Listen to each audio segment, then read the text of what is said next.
Question number 261 of 2023, Honorable Member for Janjambure, but I understand he has authorized the Honorable Member for Busumbala to read the question on his behalf. Thank you very much, Honorable Speaker. I read on behalf of Honorable Member for Janjambure. Honorable Speaker, could the Honorable Minister for Foreign Affairs, International Cooperation and Gambians Abroad update and provide this August Assembly with the agreement document signed between the Gambia government and German government?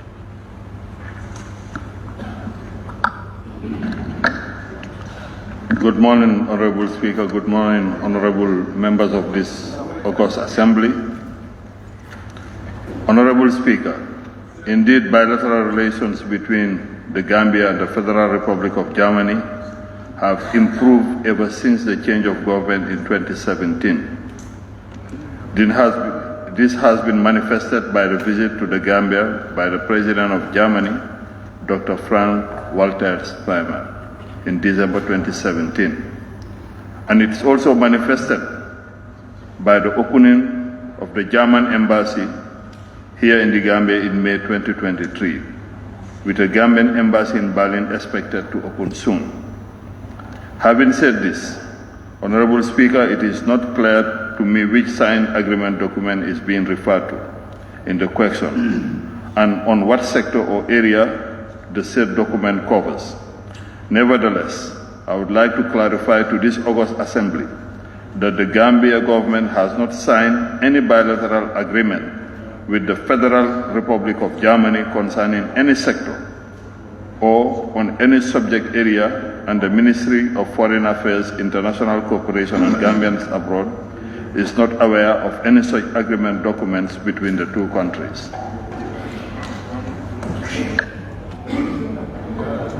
Any supplementary? Yes, Honorable Speaker, could Honorable Minister, after listening to your answers, there is no document that is signed between Gambia government and that of the German. What initiated these deportation things that are happening? Point of order, Honorable Speaker. Yes, point of order. Papa Nyomi.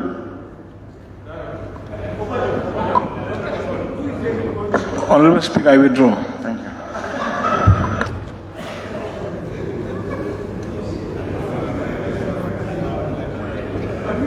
Can we go ahead, Honorable Minister? Okay, thank you very much. Honorable Member of Busumbala, the document that led to the deportation of Gambians, it's a document agreed upon by the Gambia government and the European Union in 2018. And that's part of a migration program when 2018, when the first time the European Union came to the Gambia following the change of government. So it was agreed upon in 2018. And it's between the Gambia and the European Union, not with the Federal Republic of Germany. Do we have this agreement signed? It's not an agreement, it's an MOU. And the message conveying our agreement with the said arrangements were forwarded by the Ministry of Foreign Affairs in 2018 through a note verbal.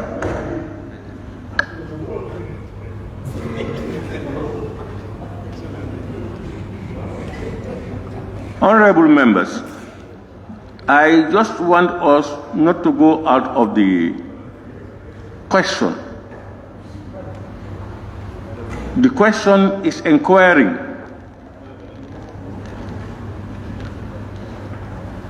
that the Honorable Minister update and provide this August Assembly. Provide this August Assembly with the agreement document signed between the Gambia government and the German government. And the Honorable Minister's response to that is there was no document signed.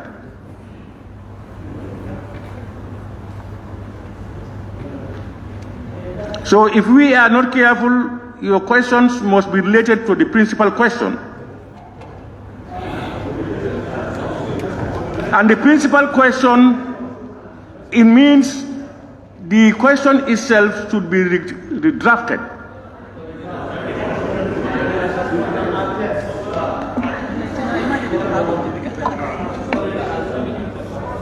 Members to put that, to please note that. I now invite the Honorable Member for 𝒖𝒂𝒏𝒔. Thank you very much, Honorable Speaker, for giving me the floor. I want to put to the Honorable Minister. Germany is part and parcel of the European Union. So for this question related to good practices between the government of the Gambia and the European Union for the efficient operation of the identification and return procedures of persons without authorization to stay. My question now, what? That's the good practice document that was submitted to us yesterday. That's the question. That is what this question is about. And the minister, let me ask my question. Thank you very much. Honorable members. Yes. Honorable members. Yes. I said, let's be a little bit patient. When an honorable member is speaking, you may not like what he is saying, but the person has a right to express his or her opinion. You can come over and say a counter opinion, unless the person is not is out of order. Please, let's be a little bit patient. Honorable member, can you go ahead? Thank you very much, Honorable Speaker, for that wonderful ruling. Honorable Minister, is it true that since this particular agreement has been signed between the European Union and the Gambia, already the EU has paid over 15 million euro to help these returnees when they return back? That is where we have the NEDI and the YEP project. Is this question true, whether 15 million euro has already been disbursed to the government of the Gambia? That is out of the text. The 15 million euro has nothing to do with what the principal question is, Honorable Member. Honorable Speaker, you wait until the Honorable Minister said no. It's me. It's Honorable Minister. Is not. I am also the chair. I am also the on the table to make sure that it goes by regulations. This is why I made that mention. Let's be careful. We will not deny anybody from asking questions, but it must be as per our own regulations.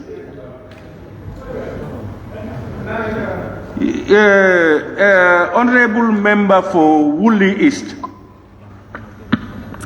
Yes, thank you very much, Honorable Speaker. Honorable Speaker, since our people are mostly migrating to Europe, Germany, etc., for labor reasons, because of the unfavorable economic and social conditions in their own home country, they do not normally intend to permanently live there, but to simply engage in work and earn something and come back to their country.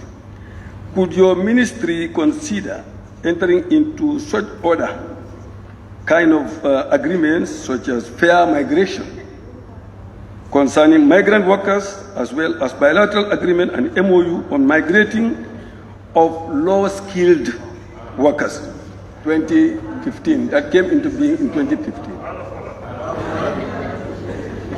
Are you mad?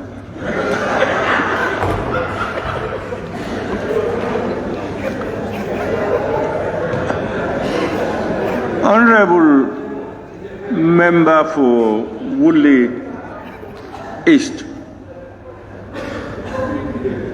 I think you are asking whether they don't consider having an agreement to regulate, at least to better regulate migration. You know, Honorable Minister, can you just answer that question? No. A certain precedent. Point of order, Honorable Speaker. Point of order, Honorable Speaker. Honorable Speaker. Point of order. Yes, yes. I'm rising on order 38-2. 38-2. Regarding the supplementary question of the honorable member for Woolly is, no speech shall be made by any member in asking a question, and no debate shall be permitted on asking a question. And the honorable member was just debating. Yeah, the honorable member asked a question. He gave the question a preamble for better understanding. Now, the honorable member's question falls between two areas, because there is a question on the floor by the principal questioner on this issue of German-Gambia bilateral agreements on immigration, which the honorable minister clearly said, made some explanations and said there was none. It was between the Gambia and the EU. And then some other person came in to say, Germany is part of the EU, why not A, B, and C? These are two different entities. You have bilateral, multilateral, and you can go into certain agreements or MOUs with individual countries. But there are certain areas where you do it with the group of countries called the European Union. So what he is asking, I want to give the benefit of the benefit to the minister to respond or not to respond. That's why I called him to come in. Minister, Honorable Minister. Honorable Speaker, point of order. Honorable Minister. Thank you, Speaker, point of order.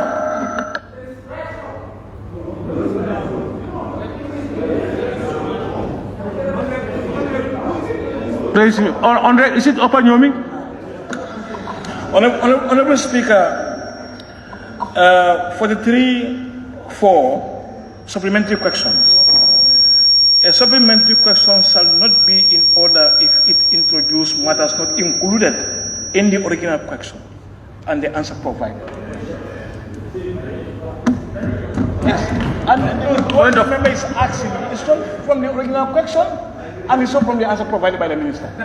Point of order, Speaker.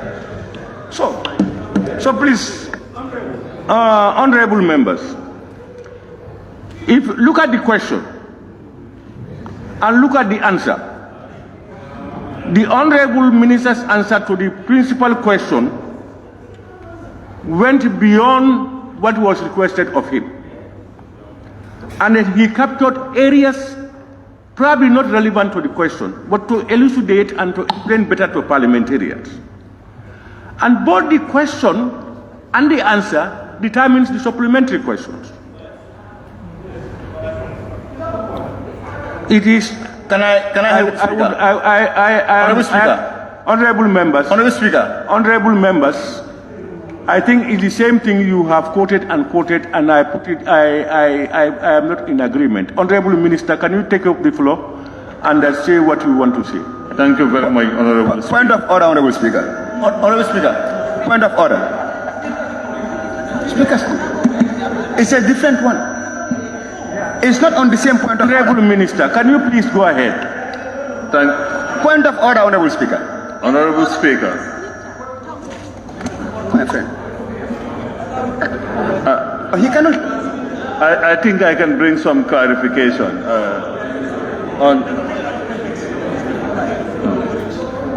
for your information, Honorable Member of Woolly West. We are aware of the point of order, Honorable Speaker. Okay, sorry, Woolly East. Honorable nominated member, I think it's Keva. Can you look at section 39, Keva, of the standing orders?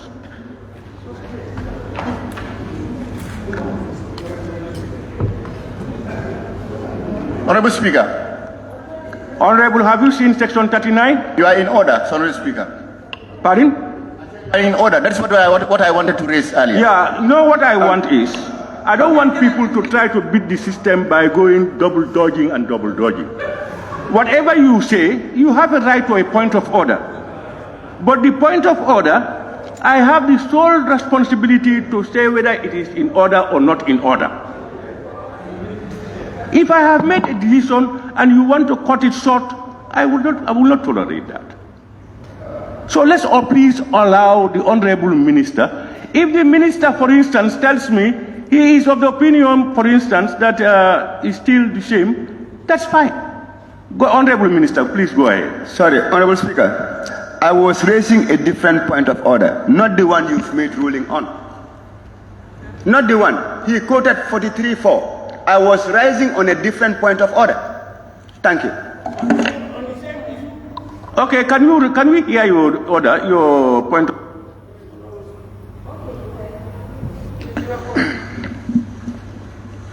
Honorable Speaker, I'm rising on point of order 43.3. The time taken to ask a supplementary question shall be no longer than 1 minute, and an answer to a supplementary question shall be no longer than 2 minutes. The Honorable Member for Woolly East asked this question at 11:25. Currently, our time is around 11:40. And Honorable Speaker, your office is always promoting us be guided by the standing orders. Thank you. It is not the time to... You know, the Honorable Member's question never lasted that period.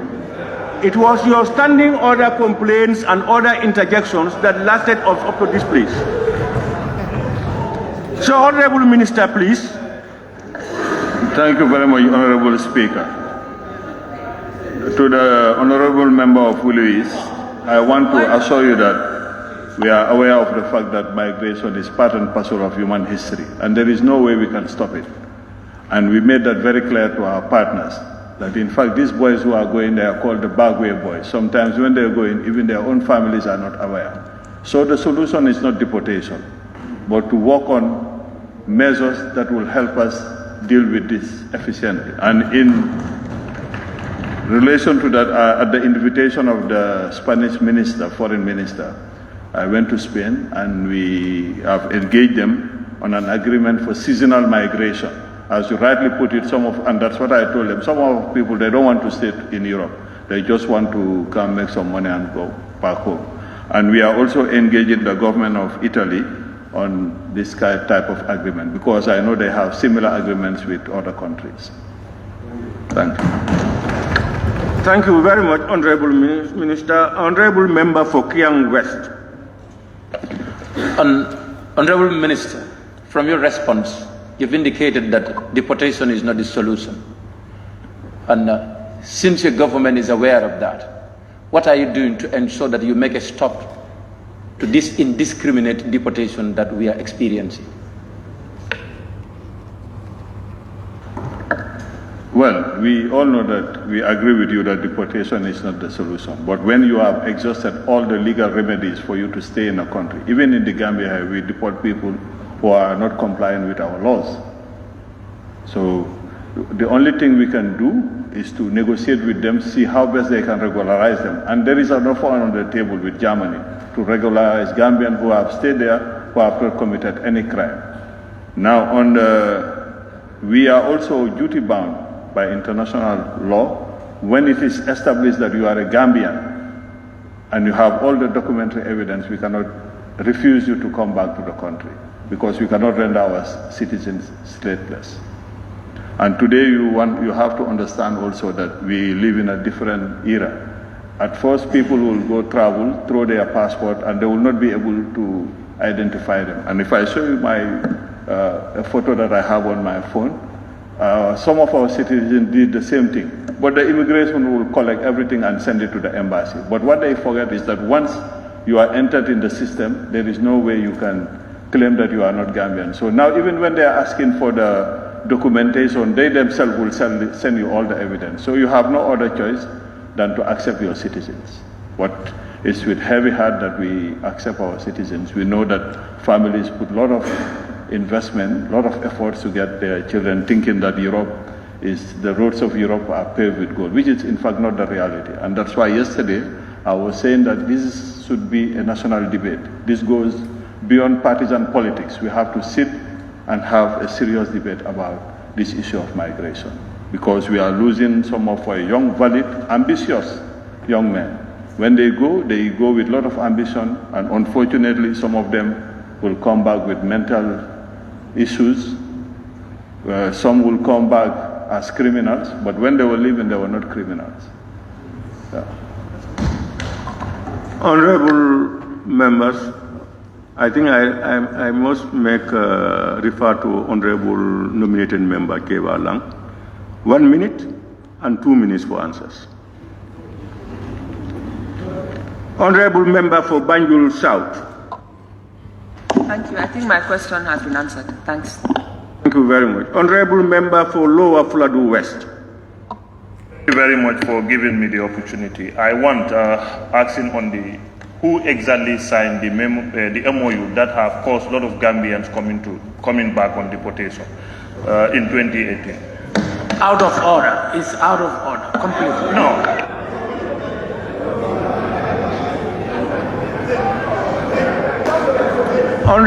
Honorable Minister, can you answer the question?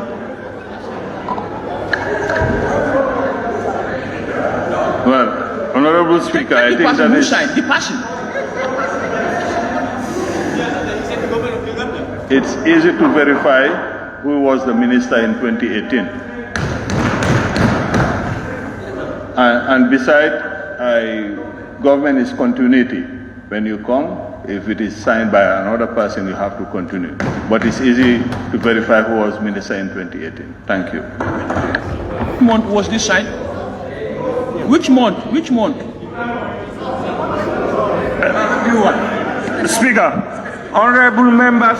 Speaker, please, my question is not answered. I want to be specific who signed. Honorable member, your question... It was signed by the government of the Gambia, period. Honorable members. Then Minister. Honorable members, sometimes I want to believe that Gambians would sit outside and listen and look at us and begin to wonder what's happening. We are here to represent Gambians, and we are different people from different backgrounds, different political parties, different everything, but all with one objective: that's the betterment of the Gambian people. So we will have diverse opinions. We must tolerate that.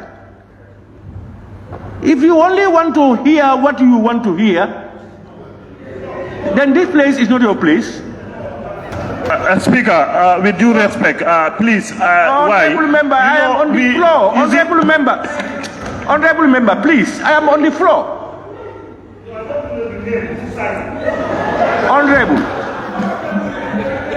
Honorable Speaker, never ever granted that. That's not the protocol. You can do that. Honorable members, when I am on the floor, honorable members, what is the Honorable Lower Fuladu. Let the Honorable Minister explain who signed it. You already know. So sign it. We want to know who signed it and the name, please.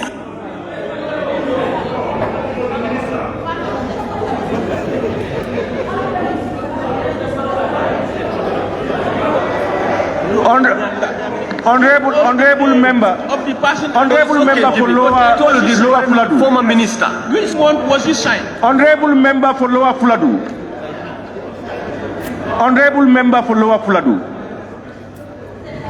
Honorable, you must stop those type of things. Please. And honorable members, when the speaker is on the floor, you just have to sit down and listen.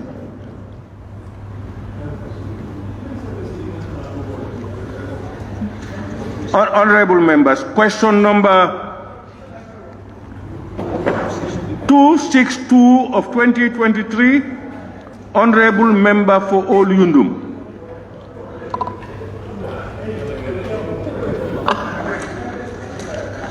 Thank you so much, Honorable Speaker. Honorable Speaker, could the Honorable Minister of Foreign Affairs, International Cooperation and Gambians Abroad inform this August Assembly whether the government would consider joining several other crucial international treaties addressing nuclear and radiological security, namely the Convention on the Physical Protection of Nuclear Material, CPPNM, the amendment to the Convention on the Physical Protection of Nuclear Material, CPPNM/A, as well as the International Convention for Suppression of Acts of Nuclear Terrorism, ICSANT. Thank you.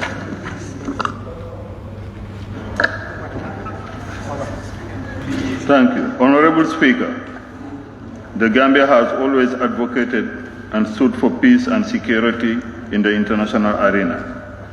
This has proven with our participation in peacekeeping missions around the world, as well as our long-term involvement in preventive diplomacy. It is therefore in this regard that the Gambia government will always support any initiative geared towards ensuring global peace and security. However, given that the Gambia has no expertise, experience, or interface with nuclear technology, material, or weapons, the mentioned treaties are yet to be signed and/or ratified. Bearing in mind that the international security landscape is not constant, but ever-changing, the Ministry of Foreign Affairs will endeavor to work with relevant stakeholders on this very important issue. Thank you. Any supplementary, honorable member? Thank you so much. No, okay. Thank you. Yeah, do you have any? No submission for supplementary questions. Okay, thank you very much. Question number 263 of 2023 by the honorable member for Upper Salum. Thank you, Honorable Speaker. Honorable Speaker, would the Honorable Minister for Foreign Affairs update the August Assembly if his ministry has a foreign policy as well as foreign service regulation that guides them in their work? Thank you very much, Honorable Member for Upper Salum. Honorable Speaker, as a strategic institution of the state, the Ministry of Foreign Affairs has the overall mandate to implement the foreign policy objectives of the Gambia with the ultimate aim of promoting, safeguarding, and achieving the country's national, political, and socio-economic interests. The foreign policy of a state usually refers to the general principles by which a state governs its reaction to the international environment. It is the strategy or planned course of action developed aimed at achieving specific goals defined in terms of national interest. Currently, there is no codified document that contains the Gambia's foreign policy, as it is the case in some other countries. What exists is a customary foreign policy which has been in existence since the First Republic. Over the years, our customary foreign policy was and is being pursued within the guiding principles of good neighborliness, non-alignment, neutrality, promotion of human rights, mutual respect for the sovereign equality, independence, territorial integrity of states, the maintenance of international peace and security, and the promotion of friendly relations among nations.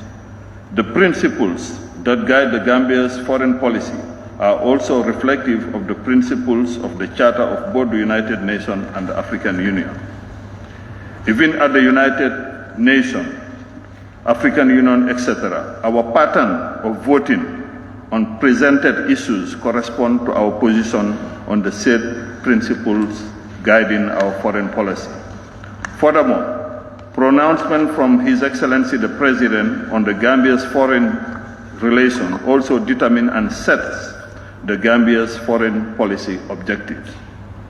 Honorable Speaker, regarding the Foreign Service Regulations, the second edition was revised in 2012, and the third edition has just been revised and finalized, and is now awaiting circulation to Gambia missions abroad and other stakeholders in the country for their inputs before presenting to Cabinet for its validation and use, together with a recently developed posting policy.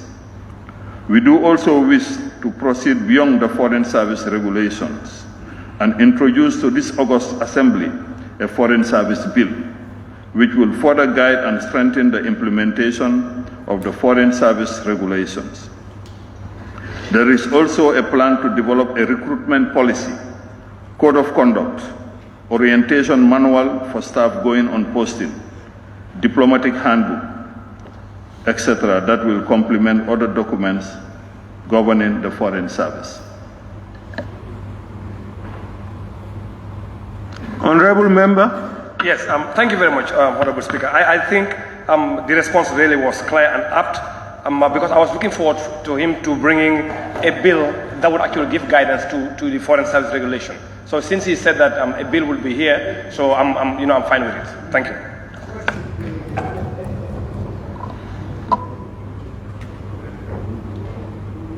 Honorable Member for Brikama North. Thank you very much, Honorable Minister. Honorable Minister, it's important that you inform the August Assembly, despite the absence of the foreign policy, we have relevant documents that are paving way for the government to ensure we act on our foreign relations and improve. And there is plan to have the Foreign Service Bill and regulations.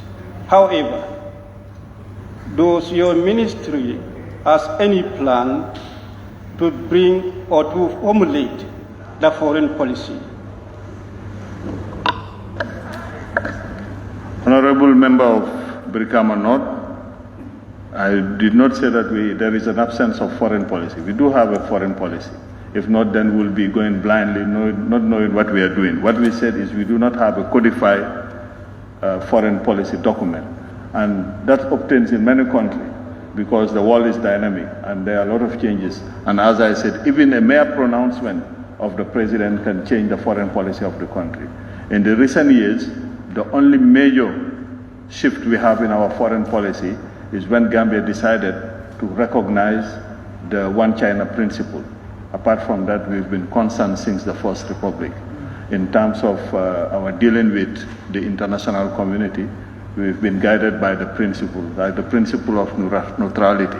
I will just give you a simple example. When the crisis occurred in the Gulf, and some countries took position and withdrew even their ambassadors in the state of Qatar, not to mention them, we decided to be friends with all and enemy with none, because we believe that and we stood neutral, because when brothers fight, you try to bring them together. If not, the day they reconcile, you find yourself in a funny position.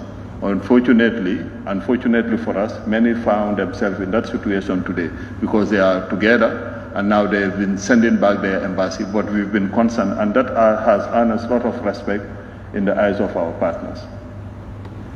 But of course, we can look at the possibility of, even in the codified document, it's not a full foreign policy, we'll just enumerate the principles. And I have a document from the First Republic that has done that, and we've been following that document. Thank you. Honorable Member for Kiang West. Honorable Minister, Foreign Service regulation is an important guide to ensure that we keep the sovereignty and the integrity of this country and as decent as it is. Do you ensure that any citizen who is going to be deployed to foreign service meet the requirements as qualification and also have the integrity to represent this country? And did you receive anybody to be withdrawn from foreign service because of misconduct? You have so many questions in one. You better ask, you only have to ask one question. Honorable Minister, do you ever receive any withdrawal from a foreign service officer due to misconduct, and where and when? Honorable Speaker, point of order.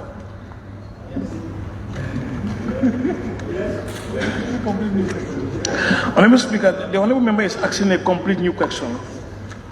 43.4, a supplementary question shall not be in order if it introduces matters not included in the original question and the answer provided. And the honorable member is asking for foreign policy as well as foreign service regulation. That guide would not be throwing somebody also for misconduct. Thank you.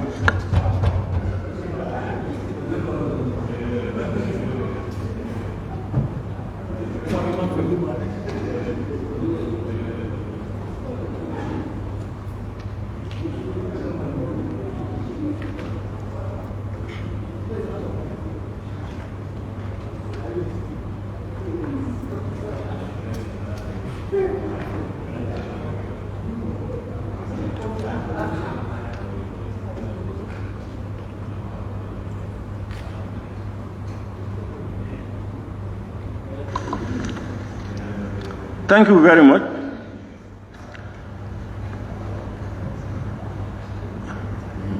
Point of order sustained. Honorable nominated member Keba Lamfofana. Thank you very much, Honorable Speaker, and thank you, Honorable Minister. Honorable Minister, you did enlighten the Parliament, and you did say that a foreign policy normally expresses a country's general principles with regards to how it reacts with the international community. And you did indicate that currently we do not have a codified foreign policy in the Gambia, but what obtains is the customary one. So, Honorable Minister, can you further enlighten this Parliament as to what is the competitiveness of a foreign policy against the customary one that is obtained currently? Thank you. Thank you very much, Honorable nominated member. I think the advantage of having a customary foreign policy is that you are not bound by a document, because foreign policies are not casted in stones. And as I said, you just put the guiding principles, because as I said earlier, even a pronouncement, the president is the custodian of the foreign policy of the country. By a mere decision of pronouncement, everything can change. So and when you have a document that you have to go by, like I don't want to say a Bible or a Quran, you are obliged to respect those things. And the world is a dynamic world where you have to adjust based on the realities of the day. Honorable member for Upper Nyomi. Thank you very much, Honorable Speaker, for giving me the opportunity. Honorable Minister, I just want you to be very specific, because you said the foreign policy is not codified in one document.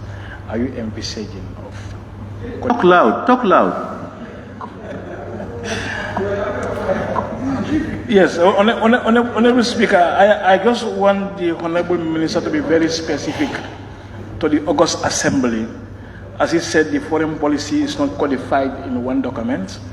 So I just want him to tell us, is he envisaging of codifying our foreign policy in the one document in the near future?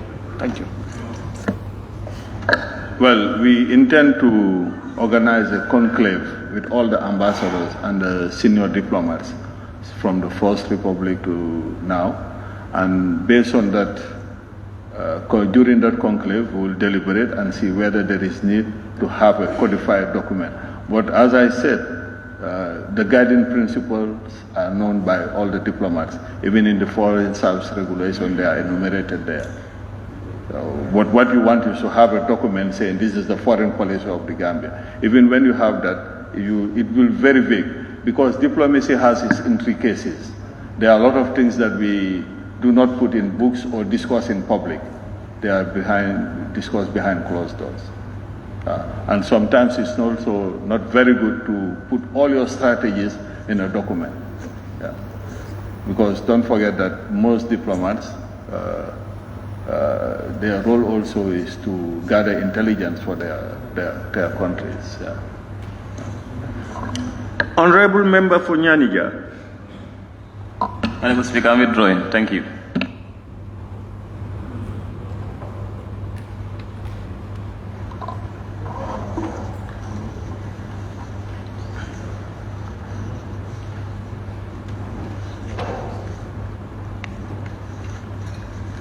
Question number 264. No, we have exhausted the number 5.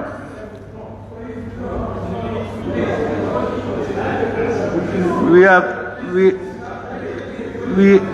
have exhausted. We have. No, I would have used my discretion if I had noticed it earlier. Not now.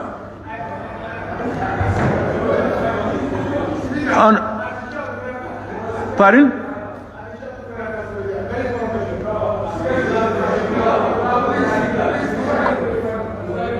Where you are?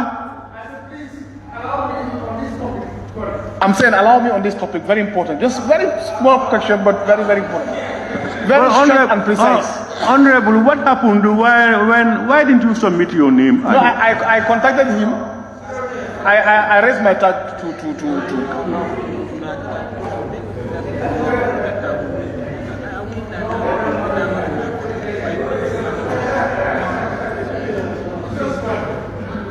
Honorable, I am just informed that your tag was up after the closure of the. So you will find another time. Question number 264, 2023, member for Joshua. Thank you very much, Honorable Speaker. Honorable Speaker, could the Honorable Minister for Foreign Affairs, International Cooperation, and then the Gambians abroad inform this August Assembly the reason behind the exemption of visas for many EU countries to the Gambia? Thank you very much, Honorable Speaker. Honorable Member for Joshua. Honorable Speaker, the Gambia has a long history of being a tourist destination, with majority of our tourists coming from mainly European countries. With tourism being a significant contributor to our national economy, it is prudent to facilitate travel measures that will encourage EU citizens to continue choosing destination Gambia, as opposed to our competitors within the sub-region. It is within this context that the stakeholders decided to design specific visa measures geared towards tourism development in the Gambia. Honorable Speaker, it is also important to mention that in the spirit of African brotherhood and unity, the Gambia has also exempted citizens of EU member states from acquiring entry visas before traveling to the Gambia. Citizens of Commonwealth countries are also exempted from acquiring entry visas before traveling to the Gambia.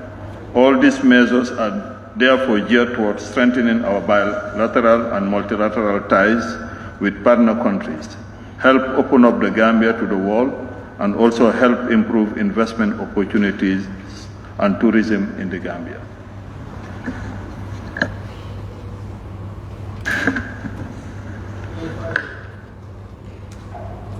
Any supplementary question? Yes, Honorable Member for... Huh? Yes. He has supplementary? Yes. Thank you very much, Honorable Minister. According to your response, you mentioned the issue of issuing visas to tourists coming to the Gambia. Honorable Minister, are you aware that there were some National Assembly members who were traveling to Belgium who were denied visa to enter in Belgium? They were going there based on parliamentary assignment and they were denied visa. If yes, what is your no relevance. No, it's important, Honorable. This is part of it's about visas. This is about visas, Honorable Speaker. No, you were inquiring visa exemptions. Exactly. Yes, and that has been answered. But the response is the reason why... Honorable, I ruled it out. Yes, any other supplementary question? Yes. Yes. Honorable Speaker, you've ruled out my question, but I think it's more than for him to respond. The next... Anyway. The next... Honorable, take your seat. I'm on my second question. Honorable, take your seat.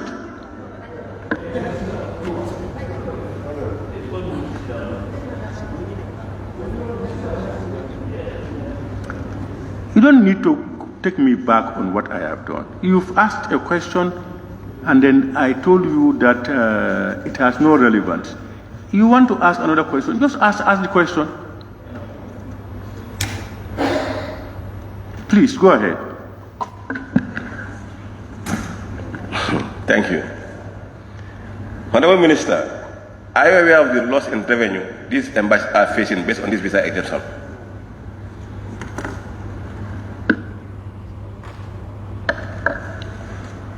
Thank you. Even if the embassies, obviously now you cannot get the visa from the embassy, and the embassies are facing some losses. But once they arrive in the Gambia, they pay it. It always goes back to the Gambia government coffers in principle. Because it's not for free, but when they arrive at the airport, they pay there. So immigration department is benefiting, and the embassies are. Honorable, please. Honorable member for Banjul South. Thank you. Honorable Speaker, according to Honorable Minister's response, he said that those visa waivers open up the Gambia to other countries. Why those countries also open up to the Gambia? Because visa waivers should be reciprocal. If we waive visas for them, they should also waive visa for us. Thank you.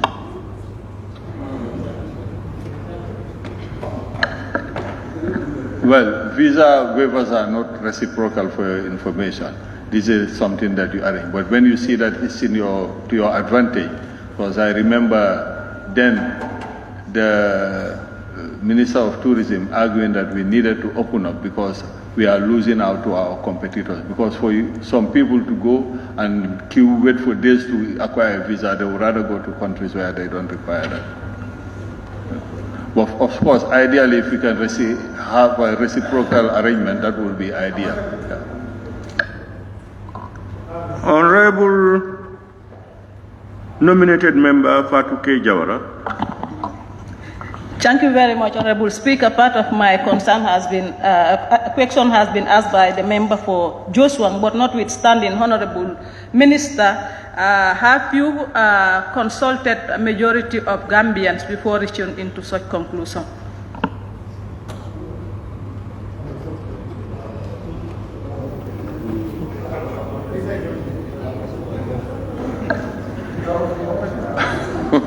Well, I wonder how we can, I think when we are elected into power, it's also the responsibility of government to speak on behalf of the populace and take decisions based on the interests of the population. And that's what I think, in order to open up our tourism industry, which is key for the economy of this country, that the Minister of Tourism, I fully remember, proposed to Cabinet for us to have this visa waiver. And it was granted by Cabinet. Thank you. Honorable Member for Central Badibu. Thank you. Honorable Minister, I would like to thank you for that giant initiation to see to it that there is visa exemption as far as African Union is concerned. It's fulfillment of Agenda 2063. But in the same vein, do you try to ensure that Gambians also have access to enter in some of the countries that we can do bilateral trade, particularly South Africa and other countries? You said, can I hear the question again, Honorable? I said, in the same vein, is it possible for him to also contact, to make sure that we also have access to other countries in the sub-region to promote trade?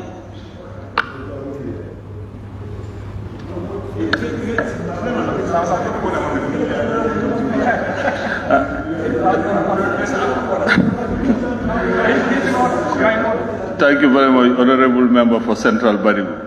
As I said, ideally we want it to be reciprocal.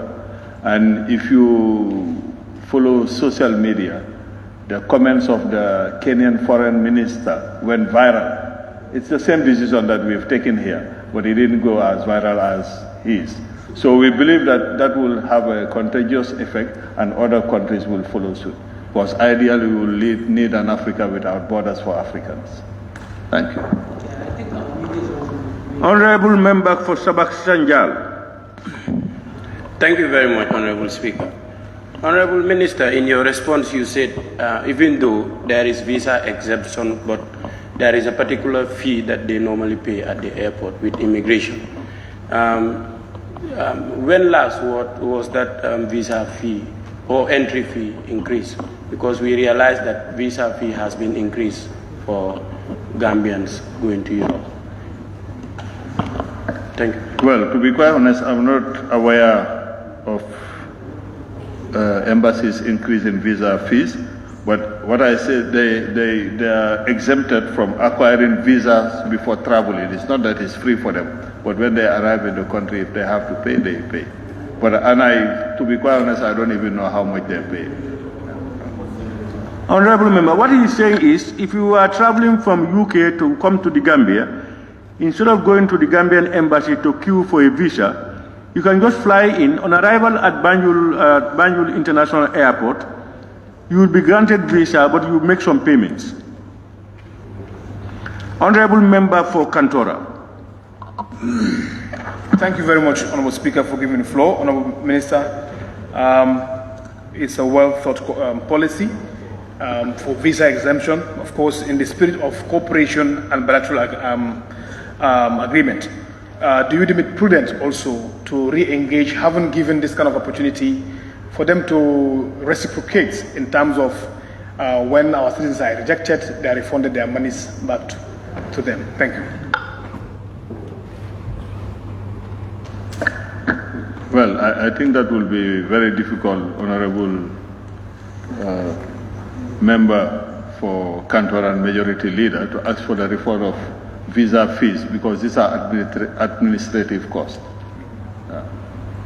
And that's within their purview. We cannot ask that, because this is work that they are doing. When you are applying for visas, you have to pay a certain number of things, but that is not a guarantee for you to have the visa.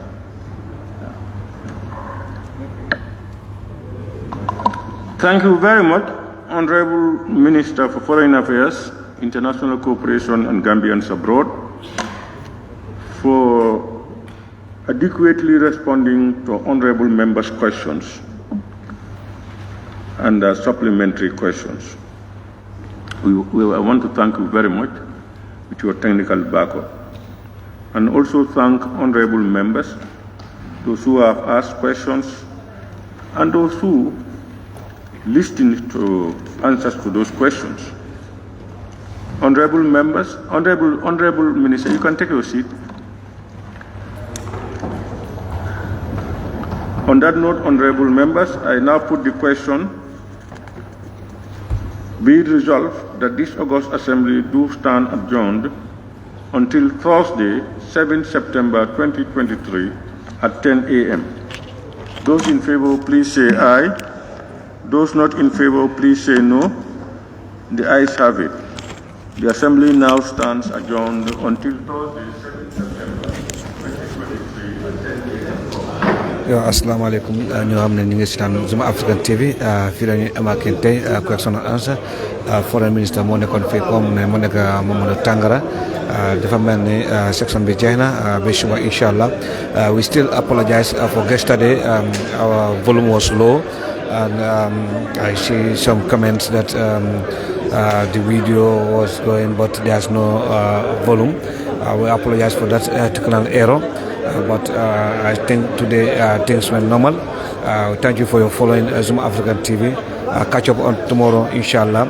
Mamadou Malbe tentul karje ka yitanda lako Federal National Assembly bimu nyinin karo ne jabiro lati and Minister of Foreign Minister wala benu jammo Tangara wala kamanda ko katanya bandale fo sama mbaha kadan la fana kunu benu jane but na technical errors ro demandi mi alon ko akuma ko man nanu kunu but bi alhamdulillah things are back fele danala jam fo sama inshallah mal tentula mbal tela ala barka bake albade mala be jambi memul lamin biayti o do mbal tentula mbal jela mem yalla ko be Zuma African TV jube kam al kala nyina fana YouTube so do fana asi follow je fana some interesting post ke jele lafla la yalla ko be Zuma African follow kan pra fana asi follow YouTube channel to fana ala barka bake. Thank you so much. Until tomorrow. Bye.